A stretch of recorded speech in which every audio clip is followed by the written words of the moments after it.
ദാമ്മേ, അമ്മയ്ക്ക് എന്റെ വക വിഷുക്കോടി. നീ ഇപ്പോ അമ്മയ്ക്ക് ഒരു ജോഡി ഡ്രസ്സ് വാങ്ങി കൊടുത്തല്ലോ. ആ ഡ്രസ്സ് വാങ്ങാനുള്ള പണം കണ്ണേട്ടന്റെ വിയർപ്പാടി. അതൊക്കെ അവിടെ നിൽക്കട്ടെ. ഇത്തരം കാര്യങ്ങളെ പറ്റി നമുക്ക് പിന്നീട് സംസാരിക്കാം. അല്ല, അന്നത്തെ ആ മന്ത്രവാദത്തിന് ശേഷം പിന്നെ പ്രേതത്തെ കണ്ടായിരുന്നോ? നീ ഒരു കാര്യം ഓർക്കണം കരുണേ. കണ്ണേട്ടന്റെ ഉണ്ണിയുടെ അമ്മമാര് രണ്ടാ, പക്ഷേ അച്ഛനൊന്നാ.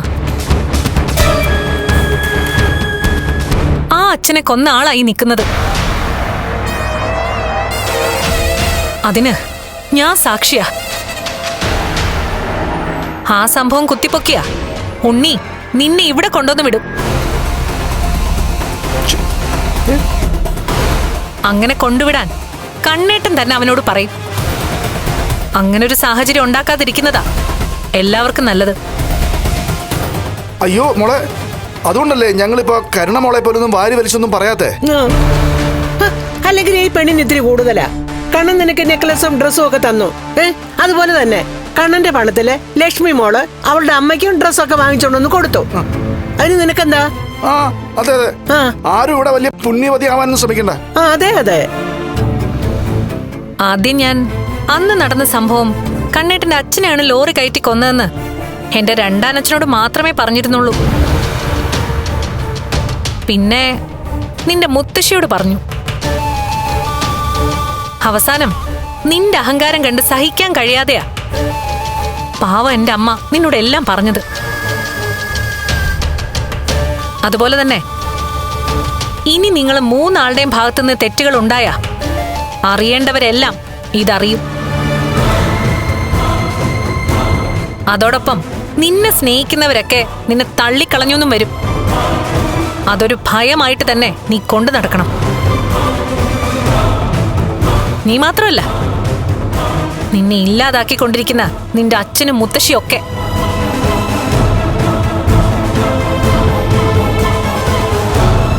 അമ്മ വാ.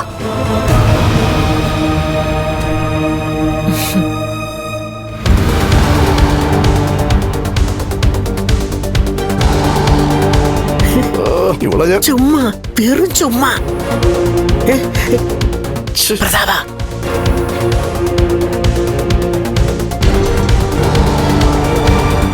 മോളെ മോളെ മോളെ മോള് പൊടിക്കൊന്ന് അടങ്ങുന്നതാ നല്ലത്. ഇപ്പൊ മോൾക്ക് കിട്ടിക്കൊണ്ടിരിക്കുന്ന സൗഭാഗ്യങ്ങളൊക്കെ തകർന്നു വീടാൻ ഒരൊറ്റ നിമിഷം മതി. എന്നാലും അവളുടെ ചില നേരത്തെ സംസാരം കേൾക്കുമ്പോ എനിക്ക് സഹിക്കുന്നില്ല അച്ഛാ. ഇനി എന്തായാലും കുറച്ചൊക്കെ സഹിച്ചേ പറ്റൂ. എങ്ങനെയെങ്കിലും കണ്ണനെ സോപ്പിട്ട് അവന്റെ കയ്യിലുള്ളത് എന്തെങ്കിലുമൊക്കെ പിടിച്ചു വാങ്ങിക്കാൻ നോക്ക്. ആ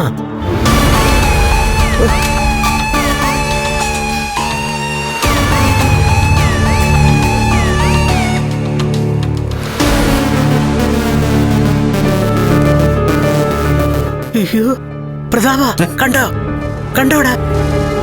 എന്നാലും അവൾ അവളുടെ അമ്മയ്ക്ക് വാങ്ങിച്ചോണ്ട് വന്ന സാരി കണ്ടോ? പളപളാന്നിരിക്കുന്നു. നോക്ക്. എവിടെ? സ്വർണം പോലെ. അയ്യോ, ഒരു സാരിക്ക് 25,000 രൂപ. 25,000 രൂപയോ? അപ്പൊ രണ്ടെണ്ണത്തിന് 50,000 രൂപ. വല്ലവന്റെ പൈസ അല്ലേടാ. പിന്നെ അവൾക്ക് 50,000 50 ലക്ഷമോ ഒരു പ്രശ്നമാണോ? ഇനി അതങ്ങ് അകത്ത് വെച്ചേക്ക്. മോളെ, ഇനി അത് എടുത്തതിന്റെ പേരില് ഈ വീട്ടിലൊരു പ്രശ്നം ഉണ്ടാക്കണ്ട. ഇങ്ങോട്ട് വാ. ചീത്തയാ അഴുക്ക് സാരി. അവിടെ. അപ്പോഴേ വേറൊരു കാര്യം കൂടി എനിക്ക് പറയാനുണ്ട്. അച്ഛന്റെ മരുമോന് ചില പ്രശ്നങ്ങളൊക്കെ തുടങ്ങിയിട്ടുണ്ട്. ഓ, അവൻ ഇനി എന്തോന്ന് പ്രശ്നം ഉണ്ടാക്കാനാ മോളെ? അവൻ മൊത്തത്തിൽ പ്രശ്നമല്ലേ? എന്താ മോളെ? അത് പിന്നെ ഉണ്ണിയേട്ടന് ചില സംശയങ്ങളുണ്ട് കണ്ണേട്ടന്റെ കാര്യത്തില്. ദാണ്ട കിടക്കുന്നു. കണ്ണൻ ഇപ്പൊ മോളെ അവനെയൊക്കെ സ്നേഹിക്കുന്ന സമയാ. ആ സമയത്ത് തന്നെ ആ മണ്ടൻ ഉണ്ണി അവന്റെ ചേട്ടനെ സംശയിച്ചോ? അതല്ല മുത്തശ്ശി, ഇപ്പൊ പോയവളും കണ്ണേട്ടനും തമ്മില് ഇപ്പോഴും ബന്ധമുണ്ടെന്നൊക്കെയാ ഉണ്ണിയേട്ടൻ പറയുന്നത്. പറഞ്ഞവനല്ലേ, അതുകൊണ്ട് പേടിക്കണ്ട മോളെ. നിശ്ചയമായിട്ടും അത് സത്യമായിരിക്കില്ല. ആ അതെ അതെ മോളെ, ഒന്ന് സംശയിക്കാൻ പോലും കഴിവില്ലാത്തൊരു തലച്ചോറാണ് അവനുള്ളത്. അതുകൊണ്ടാണ് ഞാൻ മോളോട് ഇടയ്ക്ക് പറയുന്നത് അവനെയും കൂട്ടി തോമസ് വൈദ്യന്റെ അടുത്തോട്ട് പോണമെന്ന്. ഒരു ദിവസം മുഴുവനും അവനെ എണ്ണത്തോണിയിലോട്ട് അങ്ങ് കിടത്തണം, എന്നിട്ട് നെല്ലിക്കാത്തളം വെച്ച് കൊടുക്കണം. അല്ലെങ്കിൽ ഇതുപോലുള്ള വട്ടുകൾ അവൻ ഇനിയും പറഞ്ഞുകൊണ്ട് നടക്കും. മോൾക്ക് മോളുടെ ഭർത്താവും ഉണ്ണിയേട്ടനൊക്കെ ആയിരിക്കും, പക്ഷെ ഞങ്ങൾക്ക് അവൻ മണ്ണുണ്ണിയാ, വെറും മണ്ണുണ്ണി. മണ്ണിനും ചുണ്ണാമ്പിനും കൊള്ളാത്ത ഒരു ഉണ്ണി. ഇങ്ങോട്ട് വാ.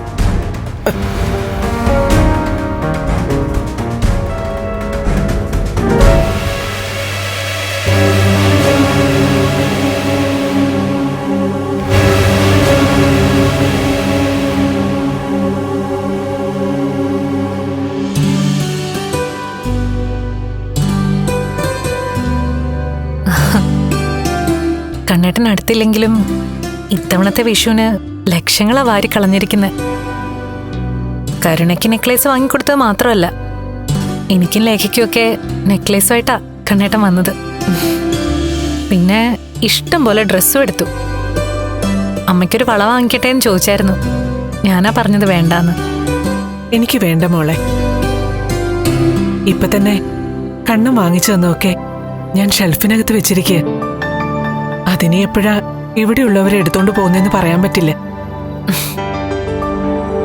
അതുകൊണ്ടാ ഞാൻ അമ്മയോട് പറഞ്ഞത് ഒരു ലോക്കർ എടുക്കാൻ. മോളുടെ ലോക്കറിൽ കൊണ്ടുവച്ചാ മതി. ഇനി അതൊക്കെ മോൾക്കുള്ളതാ. അപ്പോഴേ ഇന്നിന്റെ പ്രകടനം മോശമായില്ലല്ലോ. അതുകൊണ്ട് 3 നല്ല ഭയമുണ്ട്. എല്ലാരോടും സത്യങ്ങൾ ഞാൻ മനഃപൂർവ്വം പറഞ്ഞതാ. ഉണ്ണിയുടെ മുന്നിൽ അവൾ അല്പമെങ്കിലും താഴ്ന്നു കൊടുക്കണമെങ്കിൽ അവള് കുറച്ചെങ്കിലും ഭയന്നേ പറ്റൂ. ഇടയ്ക്കെങ്കിലും അവൾക്ക് പെണ്ണാണെന്നുള്ളൊരു ബോധം വരണ്ടേ മോളെ. ഇപ്പോ ഉണ്ണിയായിട്ട് ഒന്നിച്ചു പോകുന്നേയുള്ളൂ, അല്ലാതെ അതിനപ്പുറം അവര് തമ്മിൽ വലിയ അടുപ്പുണ്ടെന്ന് എനിക്ക് തോന്നുന്നില്ല. അവൾക്കൊരു കുഞ്ഞുണ്ടായാലേ കുറച്ചുകൂടെ ഒരു പക്വത വരൂ. അമ്മയായെങ്കിൽ മാത്രമേ അമ്മയുടെ വേദന അറിയത്തുള്ളൂ മോളെ. കണ്ണേട്ടൻ കൂടെയുണ്ടെന്നുള്ള ധാരണയിൽ എല്ലാരും വലിയ സന്തോഷത്തിലാ. അതങ്ങനെ തന്നെ പൊയ്ക്കോട്ടെ. ഇപ്പോഴുള്ള ഈ സന്തോഷത്തിന്റെ ഇരട്ടി ഇനി സങ്കടപ്പെടേണ്ടതല്ലേ.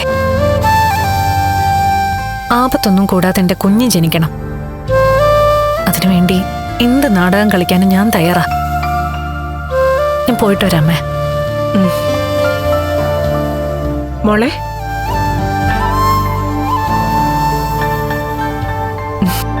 സൂക്ഷിക്കണം കേട്ടോ.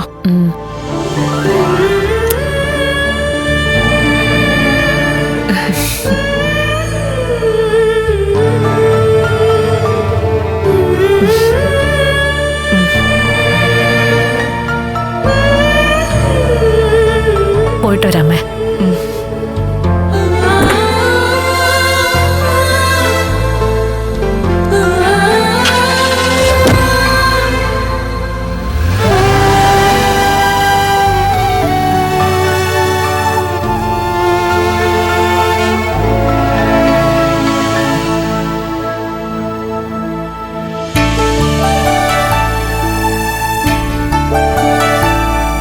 കഴിഞ്ഞ തവണ അവളാ ഗംഭീര വിഷുക്കണി ഒരുക്കിയത്. അതിനേക്കാൾ നല്ല വിഷുക്കണി ആയിരിക്കണം ഇത്തവണ നമ്മൾ ഒരുക്കുന്നത്. കണ്ണേട്ടൻ കാഴ്ച കാണാൻ വരുമ്പോ മനസ്സ് നിറയണം അമ്മ. ആ അതിനെന്താ, നമുക്ക് ഇത്തവണത്തെ വിഷുവേ ഗംഭീരമാക്കാം മോളെ. കണ്ണനെ നമ്മൾ ആവശ്യപ്പെടാതെ തന്നെ ഒരുപാട് സമ്മാനങ്ങൾ നമുക്ക് തന്നില്ലേ. അപ്പോ തിരിച്ച് അവനെ നമുക്ക് സന്തോഷിപ്പിക്കണം. ആ അതെ.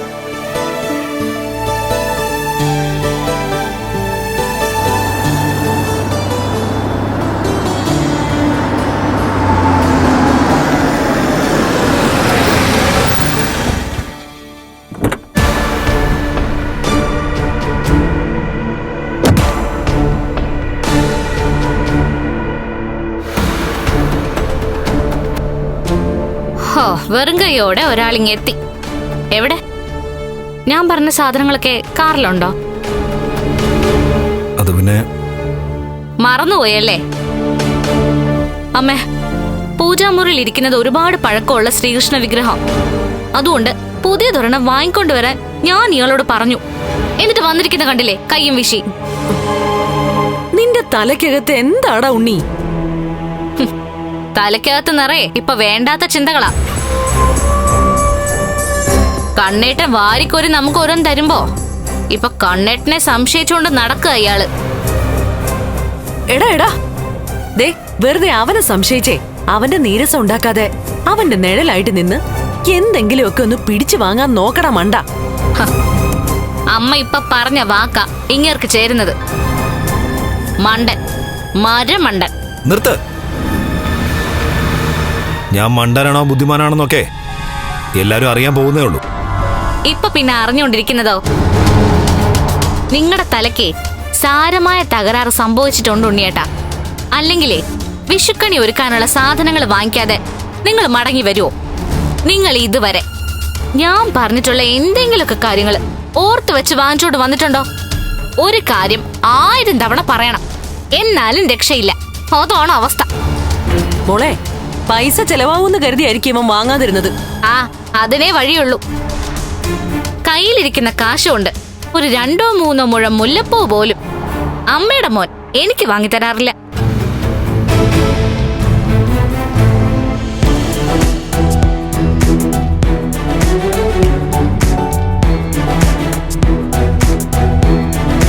ശരി. ആ,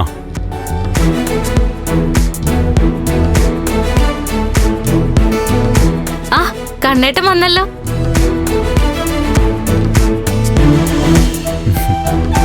വിഷുവായിട്ട് നല്ല ഭംഗിയുള്ളൊരു ശ്രീകൃഷ്ണ വിഗ്രഹം വാങ്ങി. ദാ നോക്ക്.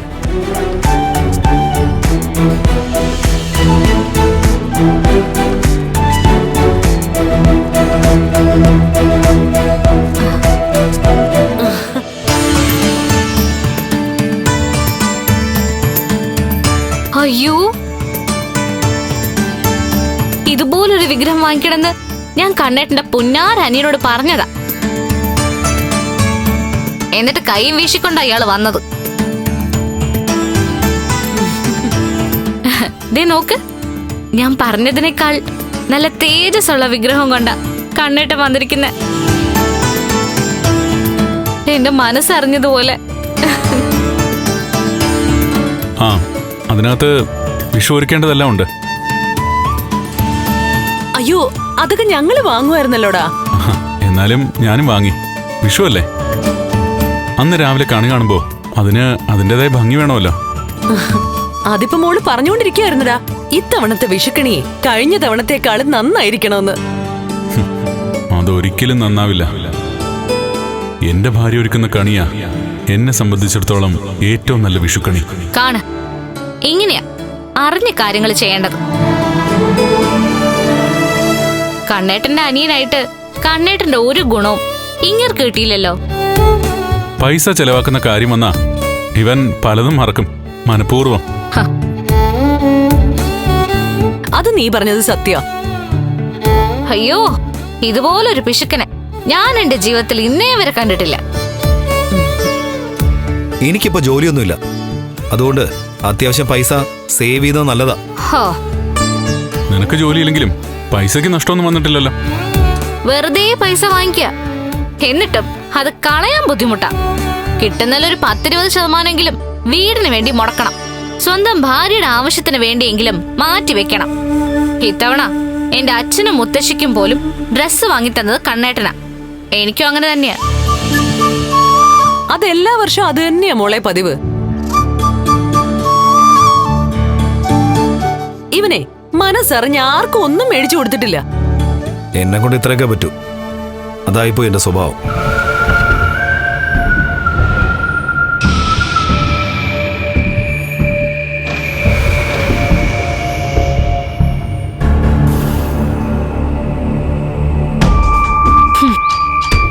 കണ്ണേട്ടന്റെ അനിയന് സാരമായ തകരാറ് സംഭവിച്ചിട്ടുണ്ട്. എത്രയും പെട്ടെന്ന് നല്ലൊരു ഡോക്ടറെ കണ്ടുപിടിക്കുന്നതായിരിക്കും നല്ലത്. അല്ലെങ്കിലേ കാര്യങ്ങൾ കൈവിട്ടു പോവും. അമ്മേ, കൊള്ളാല്ലേ? വാ, ഇവിടെ വെക്കും മോളെ. അവന്റെ ഉള്ളിൽ എന്തോ കരട് കയറിയിട്ടുണ്ട്. അതിന്റെ ലക്ഷണങ്ങളാ ഈ കാണുന്നതൊക്കെ.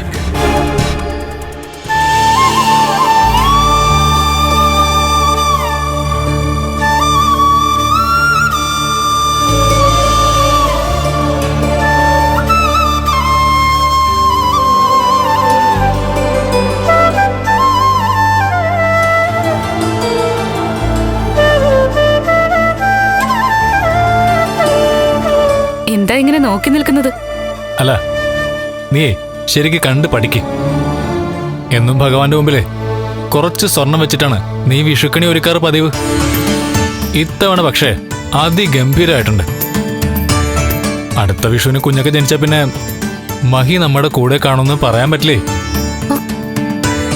അതെന്താ അനന്തോട്ടൻ അങ്ങനെ പറഞ്ഞേ? വിഷു എന്നല്ല, ഇനി എല്ലാ ആഘോഷവും ഇവിടെ വെച്ചോ അല്ലെങ്കിൽ കണ്ണേട്ടന്റെ വീട്ടിൽ വെച്ചായിരിക്കും നമ്മൾ ആഘോഷിക്കുക. അങ്ങനെയുള്ള ദിവസങ്ങളിൽ നമുക്ക് എല്ലാവർക്കും ഒന്നിച്ചു കൂടാം. അപ്പൊ പിന്നെ അങ്ങനെ ഒരു പരാതിയുടെ ആവശ്യമില്ലല്ലോ. കുഞ്ഞ് ജനിച്ചു കഴിഞ്ഞാ ഒരു വീട്ടിൽ തന്നെ താമസിക്കുന്നതാ നല്ലത്. ജോലി തിരക്കൊക്കെ ആയിട്ട് കണ്ണേട്ടനൊപ്പം മഹി പോകുമ്പോ കുഞ്ഞിനെ നോക്കാൻ ഒരാള് വേണ്ടേ? ഞാൻ നേരത്തെ പറഞ്ഞതാ, മഹിയുടെ പ്രസവം കഴിഞ്ഞാ ഞാൻ കുഞ്ഞിന്റെ രണ്ടാനമ്മ ആയിക്കോളാന്ന്. എന്തൊക്കെ പറഞ്ഞാലും അടുത്ത വിഷു അടിപൊളിയായിരിക്കും. 2027 വിഷുവിന് ഭഗവാനോടൊപ്പം കണ്ണനും മടിയിലിരിക്കുന്ന കുഞ്ഞും, അതാണ് നമ്മുടെ എല്ലാം വിഷുക്കണി. വിഷുക്കണി റെഡി. ഞാൻ ഇതൊന്നും മൊബൈലിൽ പകർത്തട്ടെ, എന്നിട്ട് കണ്ണനും ജർമ്മനിയിലുള്ള സുഹൃത്തുക്കൾക്കൊക്കെ അയച്ചു കൊടുക്കട്ടെ. പലരും വെക്കേഷനായിട്ട് നാട്ടിലെത്തിയിട്ടുണ്ട്. ഒരു ദിവസം എല്ലാവരുമായിട്ടും ഒന്ന് ഒത്തുകൂടണം. എന്നാ ശരി.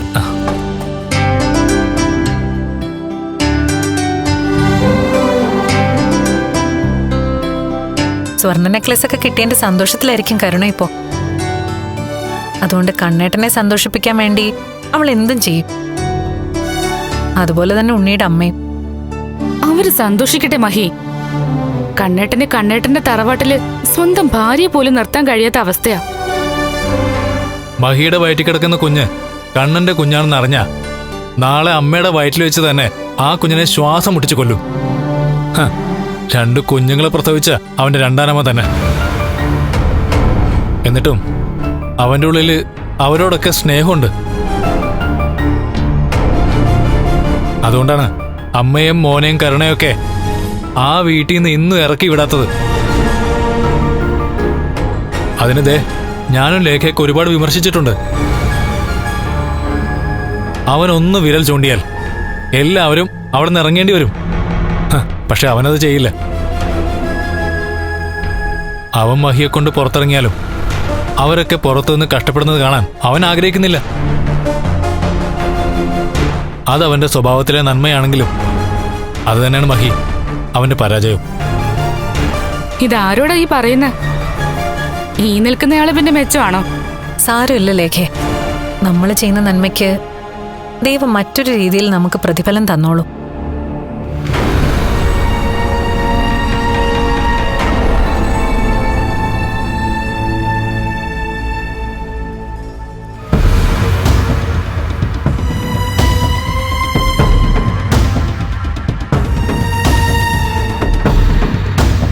അവിടെ എല്ലാവരും വിഷുക്കണി ഒരുക്കുകയാണ്. കമലേശ്വരത്തെ കണ്ണനെ കാഴ്ചവെക്കാൻ. മഹാലക്ഷ്മി ഇല്ലാത്ത വിഷു അല്ലേ, അതുകൊണ്ട് അവൾ ഒരുക്കിയതിനേക്കാൾ നന്നായിട്ട് അവിടെ ഒരുക്കിക്കൊണ്ടിരിക്കുക.